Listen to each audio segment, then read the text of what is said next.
మీరు ఈ ఘంటసాల లాగాను తర్వాత ఎంఎస్ రామారావు గారి లాగాను ఈ వాయిస్ మాడ్యులేషన్ కూడా మారుస్తారని విన్నాను. అవునండి. నేను భగవంతుడు ఇచ్చింది ఏంటంటే అండి, ఆధ్యాత్మికంది ప్రోగ్రామ్స్ ఇచ్చేవాడినండి. అక్కడ ఫోటోగ్రఫీ చేసుకుంటూ ఖాళీ సమయంలో మన ఆలయాల్లో ఉత్సవాలు గట్టా జరిగాయి ఇదివరకు. ఇప్పుడు ఒక 3 years 5 years బ్యాక్ ఏదైనా ఉత్సవాలు జరిగితే భగవంతుడి యొక్క కార్యక్రమాలు పెట్టేవారండి. ఈ కరోనా వచ్చిన తర్వాత ఈ జనరేషన్ కొద్దిగా తగ్గాక ఇవన్నీ తగ్గిపోతున్నాయి రాను రాను.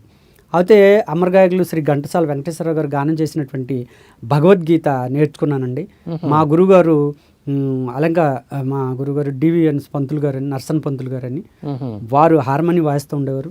నేను భగవద్గీత ఉపన్యాసం చెప్తూ ఉంటే ఎన్నో చోట్ల చాలా కొన్ని 100 ప్రోగ్రాంలు ఇచ్చామండి. అలాగే వేరే గురువుగారు అలంక శంకరం గారు, వారు హార్మోని వాస్తుంటే ఎంఎస్ రామారావు గారు చెప్పినటువంటి శ్రీ హనుమంతుడి యొక్క సుందరకాండ 4 hours వస్తుందండి. ఎంఎస్ రామారావు గారు చెప్పినటువంటిది అది. అలాగే నేను దాన్ని విద్య నేర్చుకుని మా గురుగారు నేను కూడా హనుమంత్ జయంతులు ఇలాంటి ఉత్సవాలు వచ్చినప్పుడు వెళ్ళి ప్రోగ్రాంలు ఇచ్చేవాడినండి.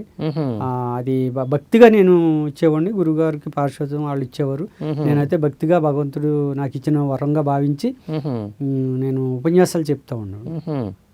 ఈ ఘంటసాల గారిది కొద్దిగా వాయిస్ ఎంఎస్ రామారావు గారిది ఒకసారి మాకోసం.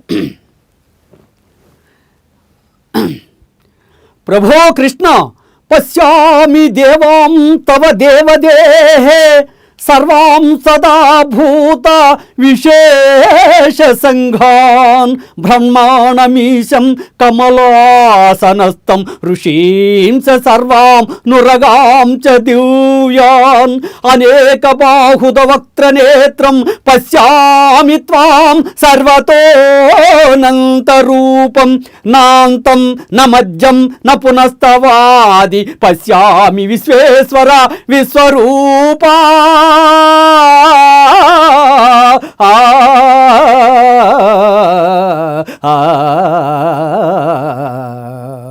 దేవా ఎల్ల దేవతలు ఎల్ల ప్రాణులు నీయందు గోచరమగుతున్నవి. ఈశ్వర నీ స్వరూపం అనేక బాహులతో ఉదరములతో ముఖములతో ఒప్పి ఉన్నది. అట్లియు నీ ఆకారము ఆద్యంత మధ్యంతములు గుర్తింపజాలకున్నాను. కోరలచే భయంకరమై ప్రళయాగ్ని సమానమైన నీ ముఖములు చూచటం వలన నాకు దిక్కులు తెలియకున్నాయి. కాన ప్రభో నాయందు దయవించి నాకు ప్రసన్నుడు కమ్ము. కృష్ణ ప్రసన్నుడు కమ్ము.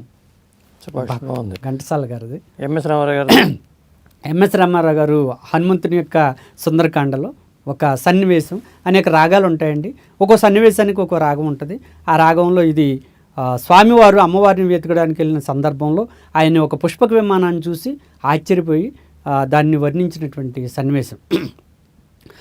యమ కుబేర వరుణ దేవేంద్రాదుల సర్వసంపదల మించినది విశ్వకర్మ తొలుత బ్రహ్మకిచ్చినది బ్రహ్మవరమున కుబేరుడందినది రావణుండు కుబేరుని రణమందు ఓడించి లంకకు కొని తెచ్చినది పుష్పకమను మహావిమానమది మారుతిగాంచెను అచ్చరు ఉంది నేలను తాకగా నిలచియుండునది రావణ భవన మధ్యంబుననున్నది వాయుపదమున ప్రతిష్ఠితమైనది మనమున దలచిన ప్రీతి పోగలది దివి నుండి భువికి దిగిన స్వర్గమది సూర్యచంద్రులను ధిక్కరించునది పుష్పకమను మహావిమానమది మారుతిగాంచెను అచ్చరువంది రావణుండు రణమందున గెలిచి స్త్రీలెందరినో లంకకు చేర్చెను పితృదైత్య గంధర్వ కన్యలు ఎందెందరో రాజర్షి కన్యలు సీత తక్క వరందరు కన్యలే రావణు మెచ్చి వరించిన వారలే పుష్పకమను మహావిమానమది మారుతిగాంచెను అచ్చరువంది శ్రీ హనుమాను గురుదేవులు నాయద పలికిన సీత రామ కథ రే పలికద సీత రామ కథ.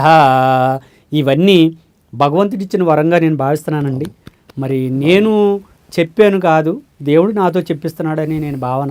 నేనెవరినండి చెప్పడానికి. అలాగే ఘంటసాల గారు పాత ఓల్డ్ సాంగ్స్లో మాణిక్య వీణ ఇటువంటి చాలా సాంగ్స్, దండకాలు, జై ఆంజనేయ స్వామి దండకాలు ఇవన్నీ ఎక్కువగా నేను పాడుతుంటానండి. ఆ భగవంతుడు ఇచ్చిన వరం ఏంటంటే, అలాగే మంజునాథలో చిరంజీవి గారు నటించినటువంటి మంజునాథలో మహాప్రాణదీపం బుక్కు లేకోకుండా మామూలుగా పాడిస్తూ ఉంటారండి. ఇలాంటి ఇంట్రెస్టింగ్ వీడియోస్ కోసం తప్పకుండా మా ఛానల్ని సబ్స్క్రైబ్ చేయండి.